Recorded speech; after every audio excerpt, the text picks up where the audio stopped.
Press conference कर रहे हैं, पहली ये प्रेस कॉन्फ्रेंस हो रही है, क्या ऐसा ऐलान है? देखिए, एक सामाजिक परिवर्तन मोर्चा बनाया गया है, उसमें बहुत सारे दल हैं और वो दल उत्तर प्रदेश में सत्ता परिवर्तन के लिए विकल्प बनने का प्रयास कर रहे हैं, क्योंकि पिछले 5 साल में हमने गांव-गांव में मेहनत की है, संगठन तैयार किया है और बीजेपी के खिलाफ अगर कोई विपक्ष की लड़ाई लड़ रहा था तो वो इसी गठबंधन के और हमारे नेता लोग थे। तो अब ये तय हुआ कि हम लोग मिलकर संयुक्त रूप से उत्तर प्रदेश का चुनाव लड़ेंगे और ये गठबंधन जो है डॉक्टर अयूब साहब जो हमारे भाई हैं उनके नेतृत्व में, हमारे नेतृत्व में ये गठबंधन पूरे उत्तर प्रदेश के अंदर 403 विधानसभा के चुनाव लड़ेगा। और कौन से सीटों पे चुनाव लड़ेंगे? सभी सीटों पे चुनाव लड़ेंगे। गठबंधन में 35 से ज्यादा दलों की घोषणा अभी हुई थी और जबकि क्योंकि भाई साहब रास्ते में थे तो उस समय से नहीं आ पाए, तो उनकी वजह से मैंने कहा था कि 4:30 बजे के बाद जैसे भाई साहब आ जाएंगे तो हम लोग मिलकर जो है संयुक्त रूप से इसकी घोषणा करेंगे। अयूब साहब, एक यूनाइटेड डेमोक्रेटिक अलायंस यूडीए पहले से होता था, आप उसके साथ एक और पार्टी के साथ गठबंधन में पहले से थे, तो अब ये कौन सा मोर्चा है, ये क्या है या वही है, क्या है, क्लियर करें। ये यूनाइटेड डेमोक्रेटिक अलायंस में आज राष्ट्रीय उलमा काउंसिल उसके कन्वीनर हैं और पीस पार्टी, किसान पार्टी और नागरिक एकता पार्टी और जनहित किसान पार्टी, ये सब उसके मेंबर हैं। मैं पीस पार्टी का राष्ट्रीय अध्यक्ष के रूप में नहीं बल्कि यूनाइटेड डेमोक्रेटिक अलायंस के प्रतिनिधि के रूप में आज प्रेस कॉन्फ्रेंस में शामिल हैं। और चंद्रशेखर जी ये जो अपना इनके साथ बहुत सारे सहयोगी दल हैं, वो सारे सहयोगी दल के नेतृत्व ये कर रहे हैं, तो हम लोगों ने अलग अलग राह पे चलने के बजाय एकजुट होकर ज्वाइंटली हम लोग चुनाव में हिस्सा लेना चाहते हैं और हम सभी ने निर्णय लिया है कि हम दोनों के नेतृत्व में ये उत्तर प्रदेश के जो 2022 का चुनाव है उसमें हम लोग चुनाव में हिस्सा लेंगे, मगर ये सभी सहयोगी दल जो हम लोग के साथ हैं, चाहे वो ये हो या आपके साथ बहुत सारे पिछड़े दलित के नेतृत्व की पार्टियां हैं जो इन्हें नेता मानती हैं और इनके नेतृत्व में काम करना चाहती हैं, तो हम लोग जॉइंटली रूप से हम लोग ये चुनाव में हिस्सा लेना चाहते हैं। हेलो डॉक्टर अयूब साहब, असदुद्दीन ओवैसी साहब के साथ क्या कोई बातचीत आप लोग की? क्योंकि कल एक मोर्चे की बात उन्होंने भी कही थी, तो क्या मतलब उनसे अलग हैं आप लोग या किस तरीके का? क्योंकि उन्होंने कहा कि वो समाजवादी पार्टी का जो गठबंधन है वो उससे भी ऊपर है, वो लोग भाजपा को वही लोग टक्कर दे रहे हैं। मेरा सवाल इसलिए क्योंकि मतलब 35 लोग के साथ आप लोग हैं, 35 से ज़्यादा दल हैं, तो कैसे क्या देख रहे हैं? हम लोगों का विचार बिल्कुल साफ है कि जो भी समाज में सांप्रदायिक द्वेष फैला रही हैं जो पार्टियां और समाज में जो नफरत फैला रही हैं धर्म के आधार पर और जो जातीयता के आधार पर नफरत फैलाने का काम कर रही हैं, और इसमें समाज का एक बहुत बड़ा हिस्सा जो पिछड़े का है, दलित का है, मुसलमान का है, वो उपेक्षित है। उनको सत्ता में न तो हिस्सेदारी मिल रही है और न विकास के अवसर मिल रहे हैं।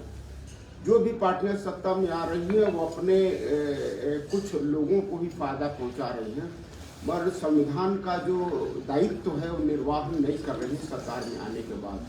और यही वजह है कि हम सभी एकजुट होकर के उन सभी समाज का जो कमजोर तबके के लोग हैं, जो शोषित और उपेक्षित हैं, हम उन सबको लेकर के उनको न्याय दिलाने का हम सभी लोग प्रयास कर रहे हैं और यही वजह है कि हम सब एक साथ मिलकर के इस संघर्ष को और मजबूती देने का काम कर रहे हैं।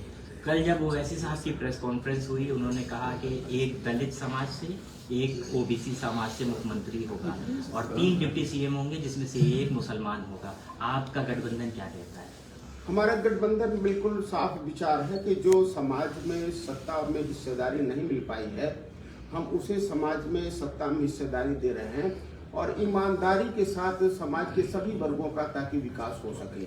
हम सभी ने ये फैसला लिया है कि चूंकि पिछड़े और दलित के बहुत सारे नेता की पार्टियों ने भाई चंद्रशेखर जी को अपना नेता माना है और उन लोगों ने सभी ने समर्थन दिया है, इसलिए हम सभी ने निर्णय लिया है कि अगर हम सभी की सरकार बनती है इस ज्वाइंट जो परिवर्तन की सरकार बनती है तो हमारे मुख्यमंत्री जो होंगे वो चंद्रशेखर जी होंगे और पिछड़े समाज की जितनी नेतृत्व की पार्टियां हैं वो पिछड़े समाज का एक मुख्यमंत्री और मुस्लिम समाज का एक उप मुख्यमंत्री होगा। दो उप मुख्यमंत्री होंगे, मगर वो दोनों मुख्यमंत्री वो मुस्लिम समाज के जितनी राजनीतिक दल हैं उनसे होंगे और पिछड़े वर्ग का एक उप मुख्यमंत्री होगा।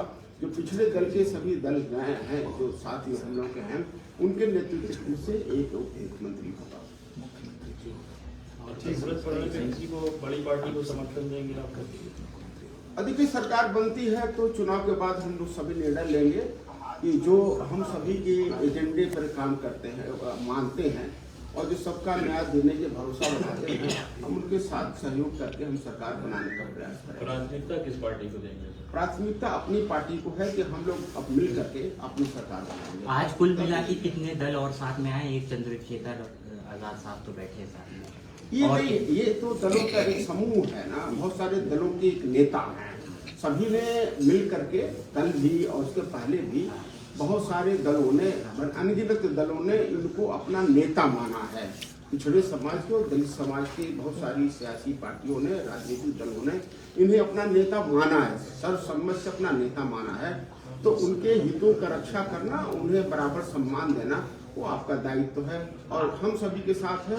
तो हम सब लोग मिल करके जितने भी दल हैं हम सभी के सामने हम सबका सम्मान करते हैं और सबके भागीदारी के साथ हम सबको अवसर देते हैं। जब आपने ये अलायंस बनाया था यूनाइटेड डेमोक्रेटिक अलायंस तो आपने एक प्रेस कॉन्फ्रेंस की थी, उस वक्त आमिर रशादी साहब भी उसमें मौजूद थे।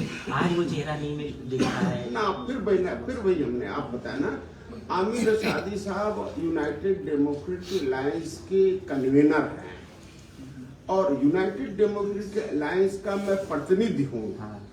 ये तय किया गया है कि सभी दल के बजाय मैं एक प्रतिनिधि रहूं यूनाइटेड डेमोक्रेटिक अलायंस का और जितने छोटी पार्टियां हैं पिछड़े और दलितों को जिन्होंने चंद्रशेखर जी को अपना नेता माना है वो हम दो ही लोग बैठेंगे प्रेस में, ताकि किसी तरह का प्रेस में किसी तरह का दिक्कत न हो। वो साथ है अभी? सभी साथ सब। क्या आप भी चुनाव मैदान में उतरेंगे? अयूब जी आपसे पूछ। मैं ऑलरेडी चुनाव मैदान में हूँ।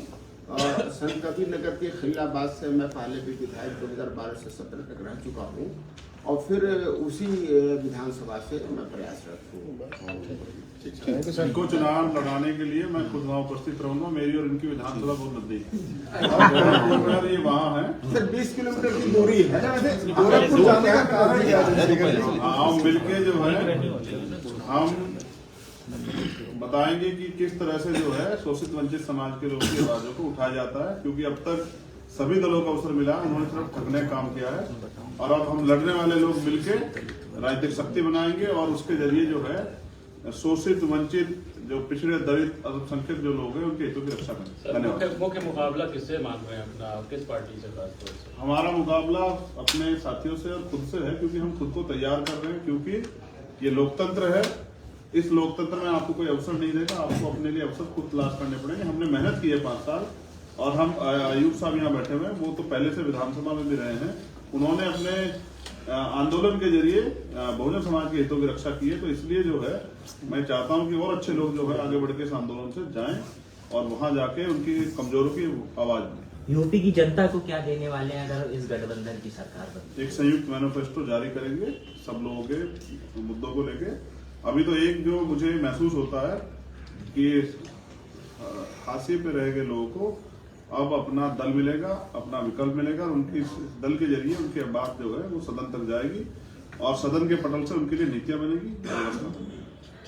Thank you. धन्यवाद आपका।